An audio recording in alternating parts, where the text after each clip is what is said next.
Welcome back, everybody, to the Just Talk Hoops podcast. Hope you guys had a great couple weeks. Obviously, I missed last week's episode. I'm sorry about that. Just a lot of stuff going on. Really busy time of year, right? With the holidays coming up, school being super, super busy. But hopefully, we should be able to get some out. Obviously, this week we'll get one out, and then hopefully next week we'll be able to get one out as well. Should be a good episode today. We're going to be talking about teams that I think are contenders. And what could get them to that level of contention or what could stop them from getting there, right? Like what could get them to the finals, what could stop them from getting all the way there. Now, obviously, I have 11 different teams that I think could potentially contend. Now, most of these teams two of these teams possibly will get to the finals. So obviously, they're not all real contenders at the end of the year. We'll see what happens. Things will happen with injuries. Things will happen just with teams not performing up to their level. But these are 11 teams that just a quarter of the way into the season I think could contend. Some honorable mentions for teams. The Warriors, I'm just not super high on their team at the moment. I think that they're just not up to that level that they've been in the past, which is fine. It happens. Teams get old. I think that the Clippers, I expected to be a contender at the beginning of the year. They've obviously completely ruined that. Another team, the Celtics have been on a heater recently. They've been playing really, really well. I just don't totally trust that roster construction, especially because of Tatum being out for so long, to get them far in the playoffs. I think that talent-wise, if they retool over the summer, they've got the pieces of a championship contender. I just don't totally trust them to go far. I think that's a first or second round exit team. And especially since they're starting Neemias Queta at center, they're starting it's just I don't trust their center rotation, and I don't trust that team entirely without Tatum. Now, let's look at the teams that I do have as contenders, right? So I've got 11 teams, each of them with their strength and their weakness, I guess, like their X factor and whatever the opposite of an X factor is, and so each of them, I've got a reason for them potentially going to the finals and a reason that they could get stopped up much earlier than that. Now, we'll start with the Philadelphia 76ers, right? So the Sixers, we've seen it in the past. They fall apart in the first or second round. They've struggled with injuries. They've struggled with just maintaining their level of play throughout the year. And at some point, they get to the second round. Joel Embiid's dealing with some injury that's been nagging him. Normally, it's his knee. And he can't play to the top of his ability, and the rest of the team can't play to the top of their ability, especially when they're missing the talent of Joel Embiid, who in the past has been your main guy who you've needed to perform. Now I think the thing that changes a little bit this year is you've still got Embiid. And I know he's not quite up to the level that he used to be. He's lost some of that athletic pop. The defensive upside isn't there as much anymore. And he's not as dominant of a scorer as he was for a few years, right? We saw Joel Embiid for a few years being probably the best scorer in the league. And now he's not to that level. We did see him go off for 40, I want to say, the other night, like 39, somewhere in that range. And he had a really good night. And it's like, okay, if we could get that from Joel Embiid consistently, then the Sixers will be a contender. They'll be a team that are in a really good spot. Now, I don't trust Joel Embiid to stay healthy as much as I hate to say it. I wish that he would, because I do think, I have never been a Joel Embiid fan, but I do hate when great players get injured. And Joel Embiid is a great player historically, and he has gotten injured historically. And I think that's just unfortunate to see. But another reason that I think that they could play at a higher level than they have the past few years is Tyrese Maxey is that dude now, right? It's not Joel Embiid's team as much anymore. It's all of a sudden, okay, well, we've got Tyrese Maxey, who's been playing at an all-star level, an all-NBA level. We've got VJ Edgecombe, who's come in, and I know he's slid off a little bit since getting off to that great start of his rookie campaign, but he's still very talented. You got a guy like a Jared McCain. You've got a guy like a Quentin Grimes. You've got these guys who are really talented basketball players, and it's like, this is actually a really good supporting cast. This is a really good roster. I feel like talent-wise, they're there, right? So if they could stay healthy, I think they could make a run. Now, I know they still have some weaknesses as a team. It's not just staying healthy. But if they stay healthy and everything goes right, then I think that they could be a team that contends, especially in the weaker East, right? And then they could make it to the finals. Do they win the finals? I don't know. But I think, like, what would their path look if the playoffs were to start today? They would play the Magic in the first round, who we've seen been iffy, right? They've had is trouble with injuries. They can't shoot the ball super well, so I think the Sixers could potentially win that. Then they move on to play. At the moment, it would be probably the Pistons beating one of the teams that they face from the play-in, and the Pistons are somewhat inexperienced. The Sixers could maybe steal that, and then they're going up against maybe the Knicks, maybe the Celtics, maybe one of these teams that maybe the Cavs, one of these teams that is really good. But I just think there's a path for the Sixers to get there, and it's not impossible. Now the negative obviously would be the chance of them staying healthy is not super high. Right, they're not a team that has done well with health recently. We've seen Joel Embiid struggle with health a lot. We've seen other guys miss a lot of time. We've seen Jared McCain miss a lot of time through his first 2 years in the league. I think that that's going to be difficult for them to stay healthy. But I do think that if they could definitely contend. The next team we've got, we'll do all the Eastern Conference teams while we're here. The next team I've got is the Magic, who we just talked about. I think that the Magic, I really like some of the things they've got going on, right? Obviously, they're a gritty team. They're a physical team. I know that annoys teams they play against, but I do think that play style could help them come into the playoffs, right? We saw it with the Thunder last year, and I'm not saying the Magic are as good as the Thunder by any means. We'll talk about the Thunder a lot today. But they do have that grit, that defensive upside. They do have size, things that were big aspects for the Oklahoma City Thunder last year, right? So I'd say that this team with that defense, and if they could stay healthy, could potentially create issues for other teams. Once again, just like the Sixers, they've got a path. They have a path to the finals. They've got a way to get there. I think that will they get there? I don't know, right? That's going to be the most difficult thing for them. One of the things that is going to be tricky is their shooting, right? They've been bad from behind the three-point arc for a couple years now. Now I know they brought in some three-point shooting talent this past offseason. Desmond Bane has been playing well for them. He's had some really good games. They've had Jet Howard has shot the ball decently well.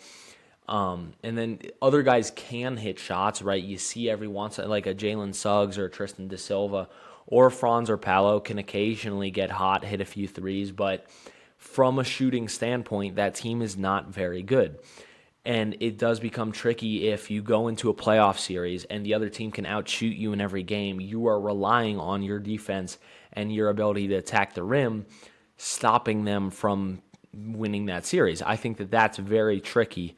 And I know that they've improved their shooting a little bit, but they're still not a great three-point shooting team. It's going to be tricky for them to get over that hump come playoff time. Another thing is going to be, how do Paulo and Franz work together? How do they lead that team together, right? Because we've seen, first of all, you need them to play, right? You need both of them to play. I know that we've seen that team do slightly better when Paulo's been out, do slightly better, when one of the two is out. But you're going to want come into the playoffs, you're going to want both of your stars to be on the court, right? Both of those guys are all-star level guys. Both of those guys should be on the court to help you win these series, right? Now, I think that the tricky thing is going to be when they are on that court, how does it look? Because we've seen them kind of struggle playing together, and I don't know if their play styles just don't complement each other. I don't know if it's the fact that maybe they're trying to make Paolo that guy when really Franz might be that guy. I don't know if it's the fact that you've got two stars who both aren't super comfortable shooting the three-point ball, so you've got two stars who want to get to the rim or who should be getting to the rim, but then they kind of fade outside the arc because to make room for the other, right? Like we see Paolo shoot shots that it's just like you have no business shooting that, get to the rim, right? I think it's going to be difficult for them to really get over those humps, which is why I have them kind of in the lower half of these contenders, right? So I think that the Sixers are probably the biggest reach. I'd say after that is the Magic, just because we've seen them come up short in the playoffs a few times, and I don't know if the upside with this team construction is totally there. Now, right on that Magic level, I've got the San Antonio Spurs. Now, the Spurs I wasn't going to have on there, honestly, until last night when they beat the Oklahoma City Thunder in the NBA Cup game. Now, I know that that is a regular season game, but still, that's a big game, right? That's a game that you go into, and it does show some things. Now, I know that it doesn't mean it doesn't mean much, but I still feel like it means something. So the Spurs, I think one of their positives for them is they're sort of unknown, right? You don't totally know how this team's going to look come into playoff time. Now, that could be a weakness, which we'll talk about in a second, but when you look at that team, you look at a bunch of young, talented players, and you say, could they potentially could potentially cause some trouble for teams if they're healthy and other teams aren't, right? You look at Wembanyama, he's obviously one of the best players in the league. Now, I know health has been an issue for him, but when you've got a two-way guy who's so ridiculously talented, I think that he could help you get there. De'Aaron Fox, obviously, he doesn't have a ton of playoff experience since he was on the Kings, but he's a little more of a veteran. He could help you get there. There's a lot of talent on that team, and you just don't totally know what they're going to look like come playoffs. So if they come into the playoffs, I think right now they're the fifth seed, if I'm remembering correctly. They come into the fifth seed as the playoffs. They get a good matchup in the first round. They could win that. And then in the second round, if they're healthy, if another team kind of struggles with injuries or struggles to stop Wemby or whatever it is, they could win that, and then really anything can happen from there on out. I do think that they're probably the least likely of a lot of these teams. I'd probably put the Magic over them. But I do think that the Spurs have some sort of, I don't totally know what to call it, but they have some sort of surprise factor that led to them beating the OKC Thunder in that NBA Cup game when the OKC Thunder haven't lost many games at all. And it led to them,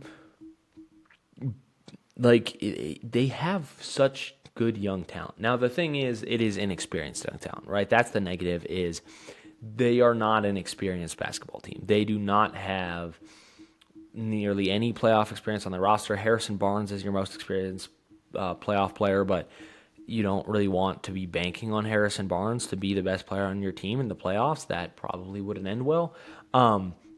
But I do think that it could be a blessing or a curse, that youngness, that youth, I should say. We've seen teams, I think probably they're going to be too young, they're going to be too inexperienced, but this is a very good young team. I think that this team could honestly contend. I think next year we're going to look at this team as being a contender, being a threat to OKC, being a threat to these teams in the top of the West. This year, I don't know if they're quite there, but I think they are in that bottom tier where it's like you got to sort of look out for them. Right past them, as the next tier of contender, I've got the Cavs. The Cavs have been incredibly disappointing this year, and I know they've had some bad luck. I know Jared Allen has missed a bit of time. I know Evan Mobley just got injured. He's going to miss a bit of time. I know Darius Garland has missed quite a bit of time, which is why I still have them on this list. Most 7 seeds don't make this list, but the Cavs aren't your traditional 7 seed, right? I think that the positive for them could be Donovan Mitchell's been playing great. He's been absolutely incredible this year. He could certainly still perform at a high enough level to get you. We've seen him rise in the playoffs before. I think that he could definitely, if I'm a top 2 seed in the East and the Cavs are coming in through the play-in, I don't want to be the team that plays the Cavs, because you clinch a top 2 team in the East and then you play one of the better teams in the Eastern Conference. That would be really unfortunate because the Cavs are good. Are they? Now, there's a reason that they're, 8th on the list. They're not incredible, but they're still good. Donovan Mitchell, we've seen him rise in the playoffs. I think he could again. If Evan Mobley and Darius Garland and Jared Allen could take steps into the playoff production, then that could be valuable. I know Jared Allen is disappointed in the playoffs before. I'm a huge fan of Jared Allen, so it hurts for me to say this, but he has been a bit of a playoff dropper. But his play style kind of allows him, or it kind of lends itself to, he could still have a good series, right? It's not like he's super dependent on shooting and the lights are going to get to him. No, if he does the little things, then he could still do something for this team. I think that saying that he'll automatically drop in this playoffs just because he's dropped in some others, that's not really fair. I think if Darius Garland and Evan Mobley could play well, I know that Evan Mobley, what have they been calling him? AT&T, 18 and 8 or something. That's so funny to me. But I know that he hasn't taken the jump offensively that a lot of people, including myself, are sort of hoping for. But he's still a very talented player. You've still got he's still a defensive anchor for you. He still provides a lot of value. So if those guys could show up, once again, the East is kind of wide open. We have a lot of teams that we don't totally know what they're going to look like. So with that East being so wide open as it is, they could totally come in and kind of steal some games and make a run. Now, if they don't show up, like if those guys don't take that step that we're hoping for, which they haven't so far this season, right? And if that health continues to plague them like they have this season, then yeah, they're not gonna show up. They will probably lose in the first round if they're playing a good team. But I do think that you've still got 3/4 of the season left. You've still got a lot of talented basketball players on your roster. Now, I know that Kenny Atkinson hasn't really changed up his offensive strategies, and that's part of the reason they've struggled a little bit. It's been a little stagnant from the coaching sense. I still think Kenny Atkinson is a good coach. I think that if he does adapt and he does get these guys into a position to succeed, then we could see Donovan Mitchell leading this team pretty far, and if those other guys are showing up around him, then I think they could do something. Now, that's not a given, which is why they're 8th, but there is a chance, right? There is a realistic chance that they could make it to the finals. I was really high on the Cavs coming into the season. I expected them to be a top 2 team in the East. So far, they haven't been that, but they have, I'm not ready to give up on them yet, and maybe it's delusional confidence, but I am not quite ready to give up on them. Now in 7th, the 7th most likely outcome or most likely contender to me. Now this is where it gets tricky because now you got a lot of teams that I feel like are in the area sort of slightly above the Cavs where it's like I could totally see them making the finals, but I could totally see them not making the finals. And the one I'm going to put here is the Timberwolves. I do think that, so this is the 7th team, right? They've made it to the conference finals 2 straight years, right? So they've gone far in the playoffs. Now, I feel like last year they did get bailed out a little bit with injuries, but you play who's in front of you. They got the job done. They got to the conference finals, and then they just had to face the OKC Thunder. That's the thing that presents a negative to me. Now, I do think, right, the positive is, well, they've been here before, right? Pretty much the same exact team the year before has gone this far, right? They've gone to the conference finals at least. They haven't made it to the finals, but they've gone to the conference finals twice in a row. They've looked good. They've beat teams like the Nuggets, who people expected, me included, expected to be one of the contenders, one of the favorites to win the championship right after the Nuggets were coming off a championship win. And the Timberwolves come in, they say, hey, we're going to stop you, right?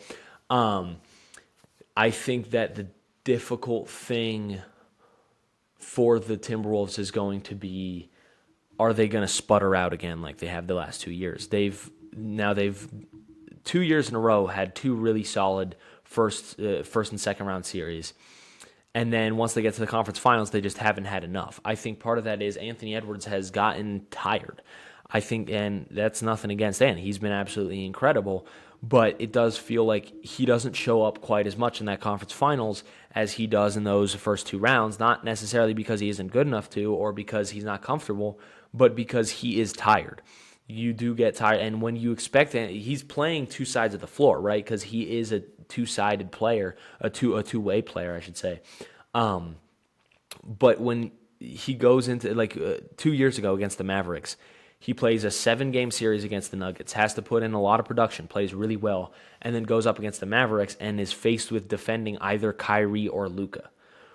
That's an incredible, and he's still your first offensive option. That's an incredibly high workload. I think that he's going to need to find a way to stay in like stay at that super high level.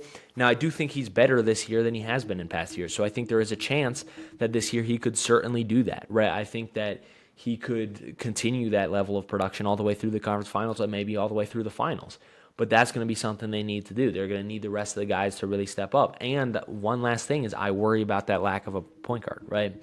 I worry about the lack of a ball handler who's going to get the ball to other guys, because I know Mike Conley is a solid player, but he's definitely older than he was.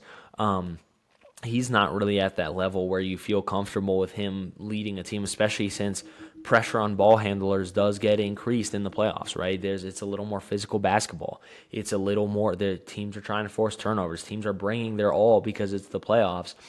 And so when you've got Mike Conley, who's older, Rob Dillingham, who hasn't shown the upside of being a starting quality player on a team that's looking to contend at all, and like Dante DiVincenzo, who isn't really your traditional point guard. There are also a lot of trade rumors about him, but it is an issue when it's like, oh, well, we're expecting these guys to be able to play, and it's like, I don't know if you play a team like the Thunder again, who I think are already better, and they're able to force you to, like, you don't have a great playmaker, and they're able to force them to be uncomfortable with the ball, then since they're such a great defensive team, I just think I worry about the matchups is really what it is. I worry about the matchups for them. Now, I think that, once again, they've been there before, but I do worry about, okay, well, we don't have a great point guard and we're playing a great defensive team, or we don't have the stuff to keep up with these other teams. I do worry about that a little bit for the Timberwolves.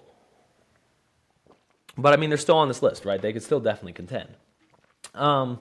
Right above the Timberwolves, I've got the Pistons.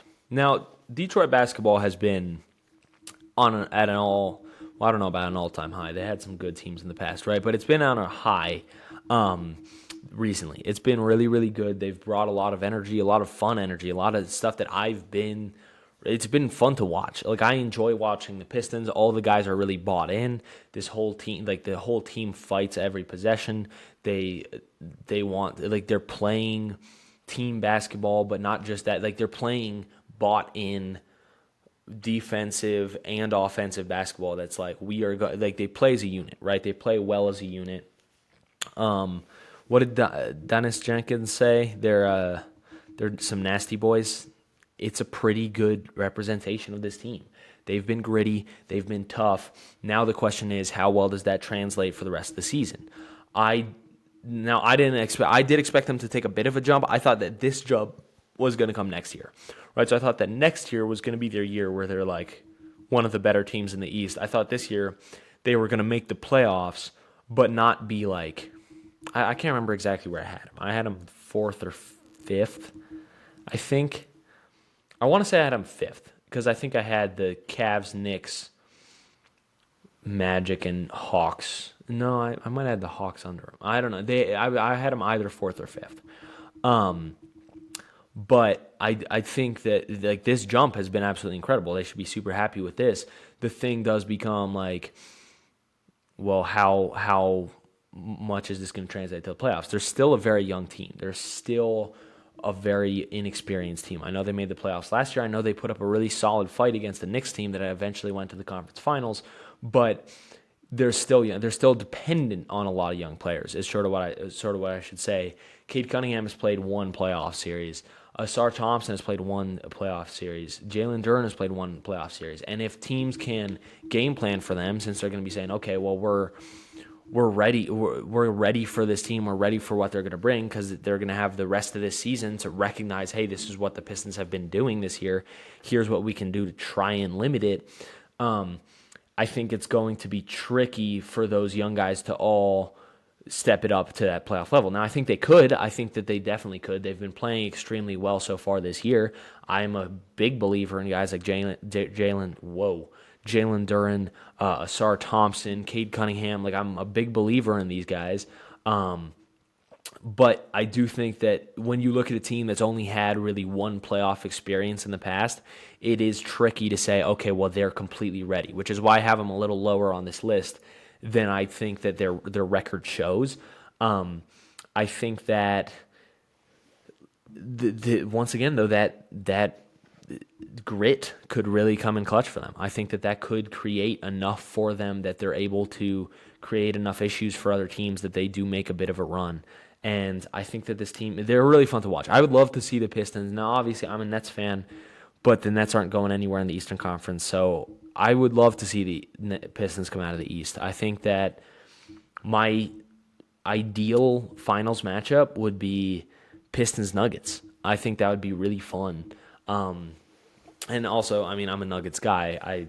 They're my second favorite besides the Nets, since I do live in Denver now. So it's like I am a fan of the Nuggets. I would like them to do well. But if anyone from the East is going to win it, I want it to be the Pistons. And they've got a really fun, like, hopefully they'll be able to keep up what they've been doing and continue to perform really well. I just don't know, with this youth, with this dependency on these young players, how experienced are they going to look come playoff time. It'll be interesting to see, for sure. It's going to be really interesting to watch what they can do. The next one right over them, I've got the Lakers. So the Lakers come in as the fifth team in my contender power rankings, I guess you could call it. And the thing about the Lakers is they've got such huge pluses and such huge negatives. Positives, such huge positives, wow, I don't know why I'm struggling to say that, but they've got a lot of upside and a lot of downside. Let's just put it that way. Their upside is they've got Luka Doncic, who is one of the best players in the world, and we've seen in the playoffs that you don't want to play Luka Doncic in a 7-game series because he is extremely difficult to guard in one game, let alone 7. Then they've got LeBron, who we've seen, he's been here a trillion times before. He's been doing stuff in the playoffs since like 2004.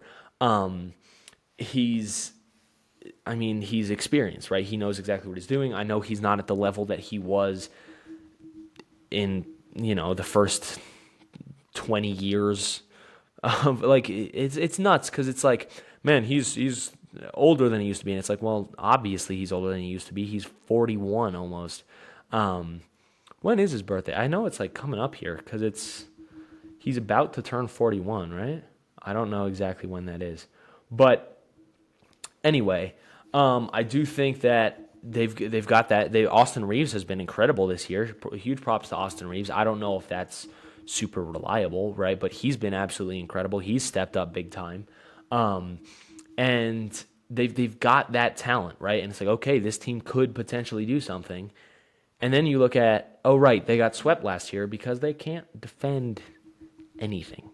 This defense is really bad. I know a lot of people are talking about, well, Luka's slimmed down over the summer. That doesn't matter. He's not a good defender. This team is not good defensively. They are not incredibly bought in defensively. Like, you look at their starting lineup, and it's like, obviously they're not good defensively, right? Luka Doncic has been historically someone you hunt on defense. Like, on offense, he's incredible. If he is defending you, you're going to take it to the rim. Like, you're going to try and score because he is that guy who's like, he's the weak link. Austin Reeves is not a great defender either. He's better than Luka, but he's not great. LeBron is old and nowhere near as bought in as he used to be. So he's lost some of that. He's lost a lot of that defensive ability that he used to have. He can still block shots occasionally. He can still have some good defensive plays, but I don't trust him for a whole 7-game series. Guys like Rui Hachimura, decent defender, not enough to make up for the rest of this team. And DeAndre Ayton is a guy has had throughout his career issues with being bought in on the defensive end. Now, this offense can tear you apart. This defense is going to get torn apart. So I think it's going to be difficult for this team to say, oh, well, we can get all the way to the playoffs or all the way to the finals with this defense. I just think I'm not super high on them. I think that they are a little more, like, they have a little more upside than some of the teams below them, but I just think that once they play a really good offensive team, they're going to struggle to stop them.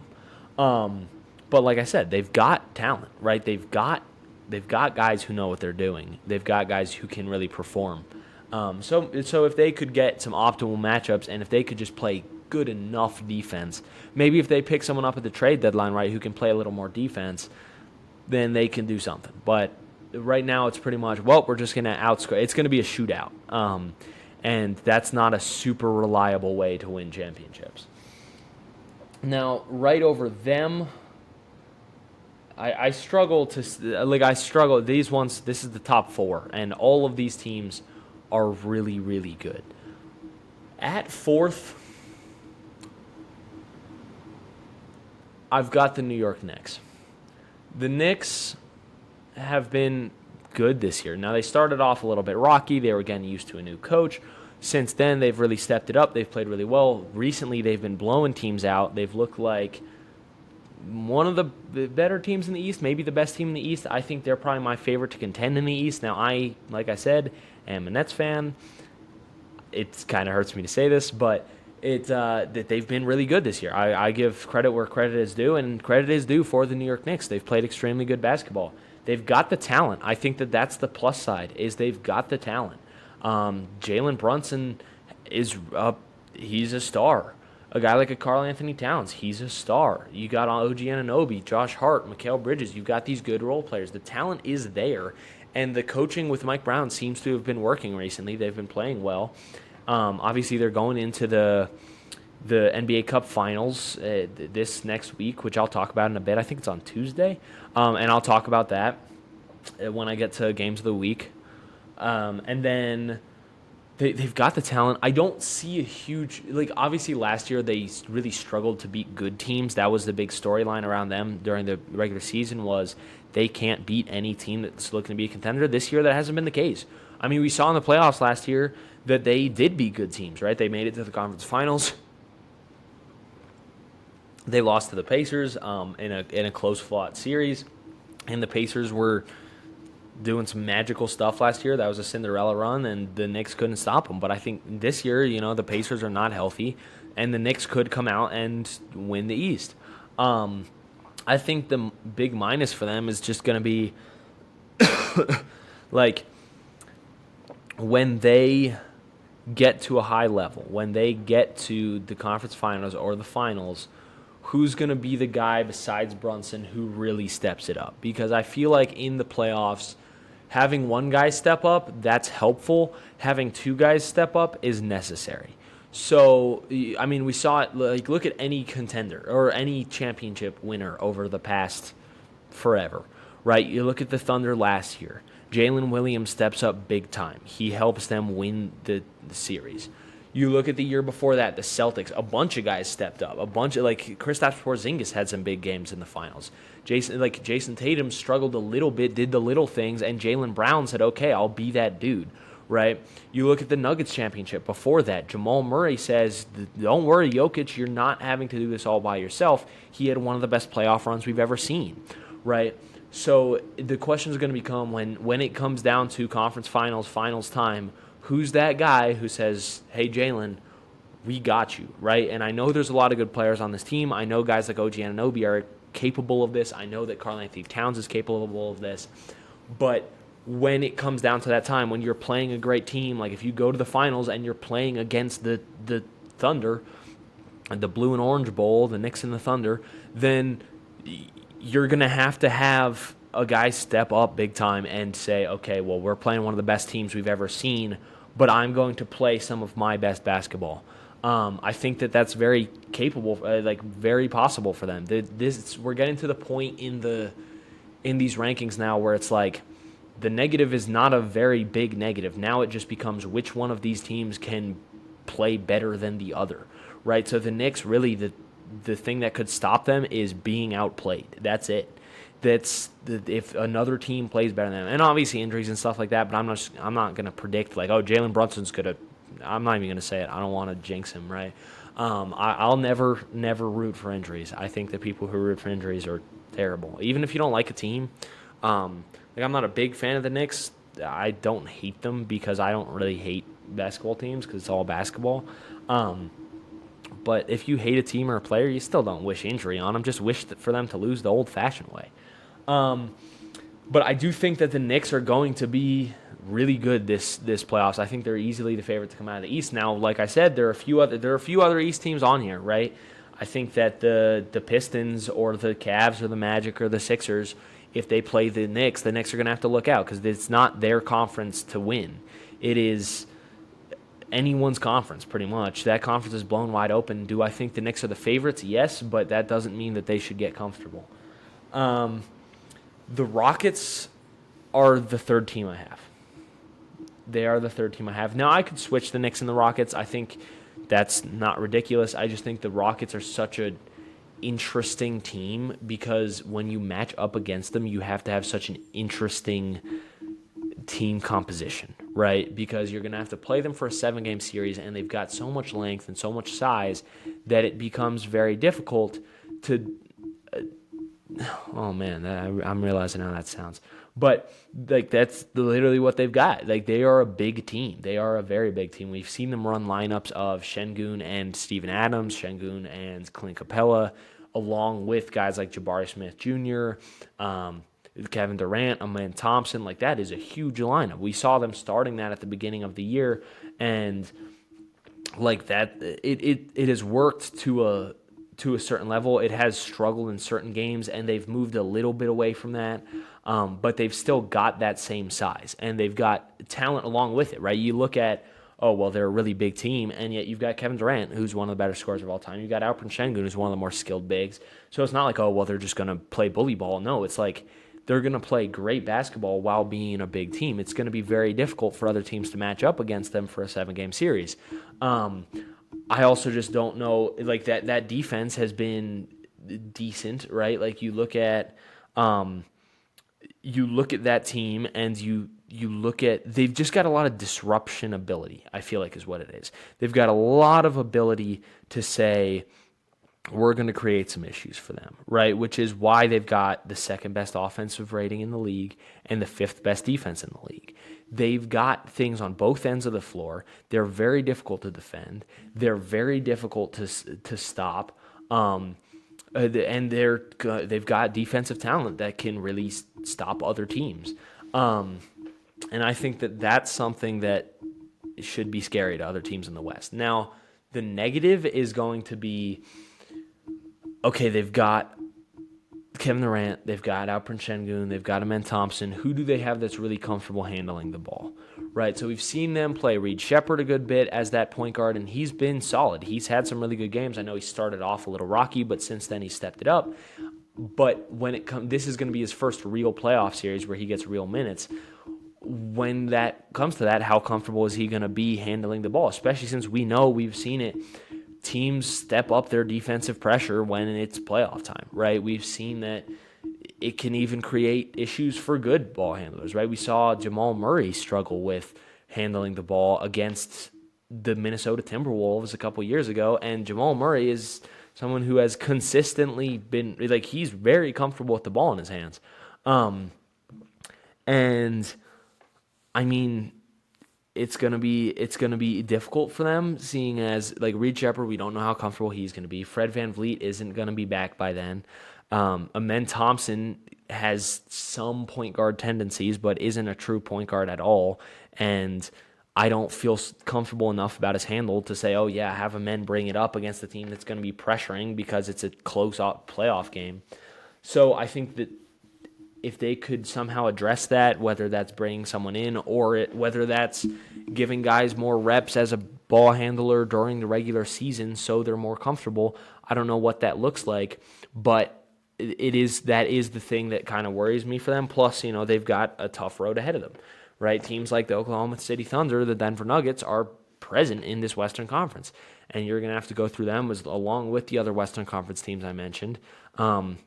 You're going to have to deal with that, and after exiting in the first round last year, how ready is this team? Like, I mean, they brought in Kevin Durant, so that certainly helps, but we've seen teams with Kevin Durant exit in the first round as well, so I don't know. It'll be really interesting to see. I'm excited to see what the Rockets can do, actually, in the playoffs this year. I think that they'll be a fun team to keep an eye on. Now, I don't think the top two for the contenders in the league should surprise anybody. Number 2 is the Denver Nuggets. Number 1 is the OKC Thunder. The Nuggets, I'm wearing a Nuggets shirt right now. Their positive is going to be, okay, how do Jokic and Murray perform, right? And obviously it'll be great, but if they can perform to the super high level that we saw them being capable of in their championship run and the levels that we've seen decently consistently through other series, then they're going to be extremely scary. I think that this Nuggets team is honestly better than the Nuggets team that won the championship, right? You've still got Jokic, you've still got Murray. If they play up to the level that they need to play at for this team to win, then this team will be extremely scary. Plus, they've got Christian Brown, who's missed a lot of time this year, Aaron Gordon, who's missed a lot of time this year. They've been doing most of their work this season without those two and are still the second best team in the West, and I think the second best team in the league. And they've got Cam Johnson, who has turned it around since starting off rocky. He's been consistently shooting the ball well, playing well. They've got guys, and then off the bench, you've got guys like Jonas Valanciunas, who's been really solid as a backup center for Jokic. You've got Tim Hardaway Jr., who has been really good shooting the ball for them. You've got Peyton Watson, who's stepped up big time. I'm a huge fan of Peyton Watson personally. And I just think that team has got so much going for them in terms of they've got talent. They've finally got some bench depth. They've got one of the best offense, the best offense in the league, and it's going to be really difficult to stop that team. The only problem is, here's the negative, how are they going to stop other teams, right? They're also going to need to play the other end of the floor, and this team hasn't been great on the defensive end. They started off the year strong on the defensive end, but they're just not an incredible defensive unit. Talent-wise, that's not what they do, and part of that is due to Nikola Jokic not being a great defensive player. I know that Nikola Jokic fans, and I am a Jokic fan, I love him, I think he's great, but I know that Jokic fans will come at me saying, oh, well, he's, deflections, he leads the league in deflections, he's got good hands for a center. That stuff's true. He's got the size, and he's got the quick hands, but he doesn't have any real vertical ability, and if he was a perimeter player, it would be less of an issue, but the fact that he has to protect the rim and can't really defend in space and can't protect the rim, and it's like he's not a good defender. And I know that people bring up advanced stats and stuff to try and discredit that, but Nikola Jokic is not a defensive player. Now, he is the best offensive player in the world and one of the best offensive players of all time, maybe the best. So that, credit where credit is due, he's ridiculous. He is, in my opinion, the best player in the world. But then you look at, he can't really defend, and it's like that's going to hurt them come playoff time potentially. They're going to need other guys to step up. I think that if they can anchor at least a decent defense, and if they have guys like Jamal and that talent really working for them, then, they could win. They could win it all.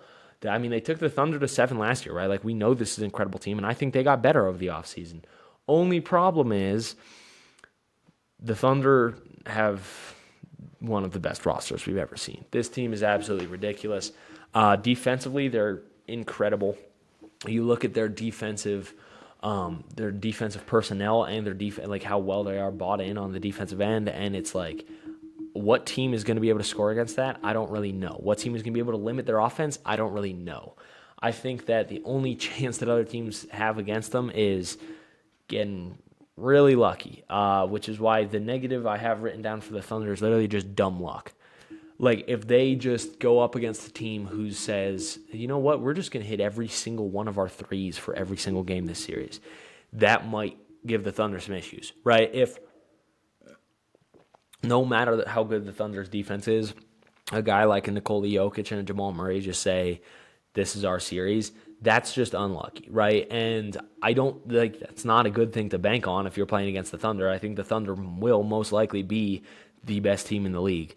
Or they are the best team in the league. They will most likely be the favorite to win the champion. I think they will be champions when I do my playoff predictions much later in the year. That'll probably be who I have there. But I do think that it's going to be interesting to see, how easy is it going to be for them? We've got a lot of good teams in the West, but this team is so nuts. Like, are they just going to waltz through this? I don't know. It's going to be interesting to see. I think the Thunder are easily the favorite. I know they lost to the Spurs in the NBA Cup, but the NBA Cup the past 2 years, it's been 2 years, right? The Bucks have won it, and the Lakers have won it. Both of those teams have not gone to the finals. So it might have been a blessing in disguise for the OKC Thunder. I feel like maybe this could be a cursed cup. But I do think that this is the best team in the league. They've got a great system. They've got great coaching. They've got everything that you need from a championship team. Credit to the Thunder, right? I know a lot of people hate the Thunder. I don't really. I think they're an incredible basketball team. It's that simple. They're an incredible basketball team. Also, I saw someone saying that the Thunder were constantly being bailed out by the refs every game. The Thunder are winning every game by 30. How are the refs helping them win the game by 30? I think the ref argument is getting really old. It's getting really old. It's getting really annoying. It just makes me think that people are just looking for something to complain about.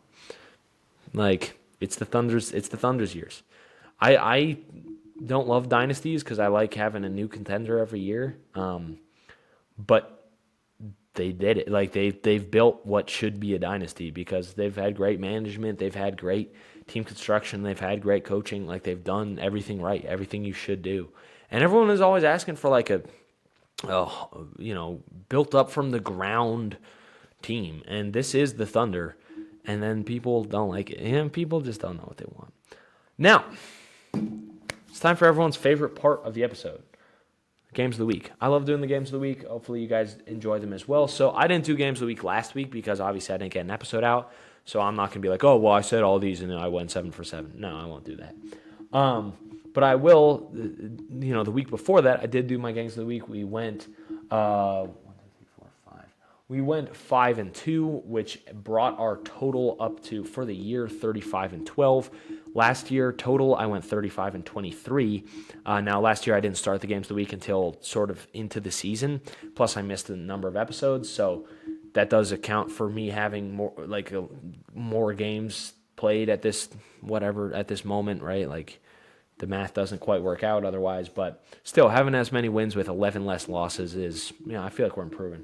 Brings my total record up to 70-37, so I'm hitting about 2/3 of the time. This year, I'm hitting more than that. And 3/4 of the time, about almost perfectly. This week, hopefully we can have another good week. We've been on a heater recently. I kind of worry that this is the week that it's going to totally shit the bed. Sunday, which is today, I've got Lakers Suns as my game for today. Obviously, Suns have been on a hot streak this year. They did recently get absolutely demolished by the Thunder. They lost by 49. But they've been, and I know that hot streak hasn't really been a streak. It's been kind of win 1, lose 1, win 2, lose 2. But they have looked better than I expected them to be. I'm taking the Lakers here, though. I do feel like we have seen the Suns sort of decline, plus Dylan Brooks and Devin Booker. Dylan Brooks and Devin Booker. Dylan Brooks and Devin Booker are both questionable for that game. Now, Austin Reeves is going to be out, but both Luka and LeBron will be playing. I think they'll be able to get it done. I could see the Suns stealing this one, but especially since they just lost by so much, they might be a little mad, have something to prove. But I'm going to take the Lakers here. Monday, we've got a great game, Rockets at Nuggets. I've actually got a friend who's going to that one. Yeah, I'm sure he's watching the episode. And I'm taking the Nuggets here. I do think like I said, I just talked about the Rockets. They've got some really good stuff going for them. The Nuggets have been really good recently. They've won 4 in a row. They're on sort of a hot streak. They won their last one by 31 points. In their last 6, they're 5-1. They have the best offense in the league. I know and I know that they're still struggling with injuries, but it hasn't really mattered. So I am going to take the Nuggets there. I think they play later in the week again. I think it's Friday or Saturday. These two teams play again. That time, I'm going to say they split these two games. So I'm taking the Nuggets on Monday later in the week, and it's not my game of the day just because that's pretty repetitive, but I would take the Rockets in that one. I'll get it mixed up. The Nuggets are going to lose, whatever. Tuesday, now that's the NBA Cup Finals, so that's a pretty big game. There's only one that night, so that's obviously the game of the day for that. That's a pretty big game there. It's Spurs-Knicks. I know the Spurs just beat the Thunder, but I am taking the Knicks. They just feel like an NBA Cup champion team. They just give me that vibe. I don't know what it is. That I know that's not the incredible analysis that maybe you were hoping for on that game if you're looking to put money on it.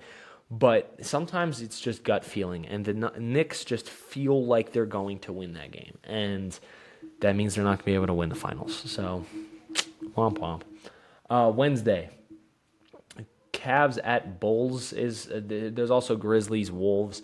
I'm gonna just say Cavs, Bulls. There, the Bulls have completely fallen off a cliff. They're nowhere near what they were at the start of the season. I'm gonna say this is the Cavs. Bit of a bounce back game. They've been struggling with stuff recently, but I think this could be a close game because Mobley's going to be out.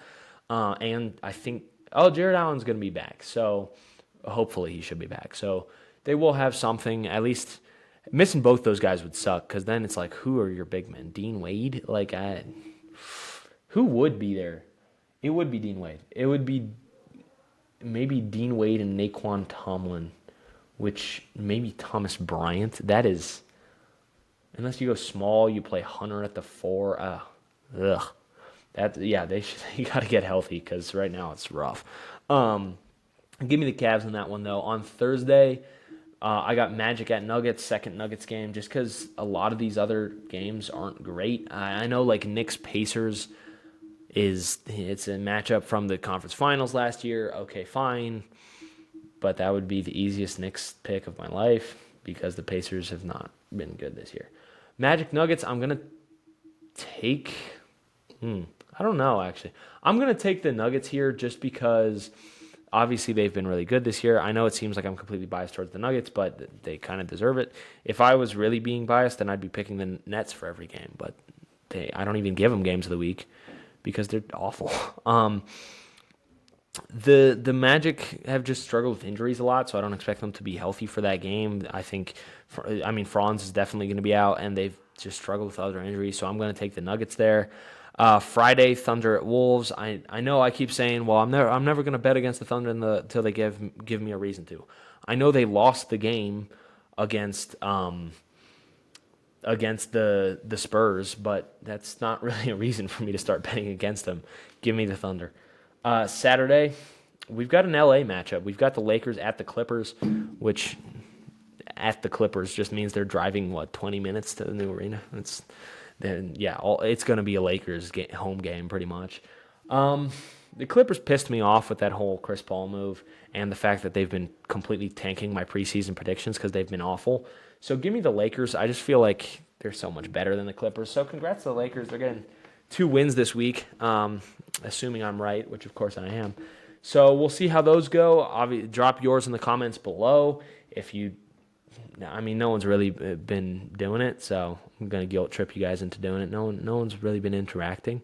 So if you could comment, if you could like, that would be great. If you subscribe, that is super awesome. I really love the interaction, love the support. Hope you guys are enjoying this stuff. Let me know down there if there's anything you want to see, right? If you want to see me do different stuff on here, for sure, let me know.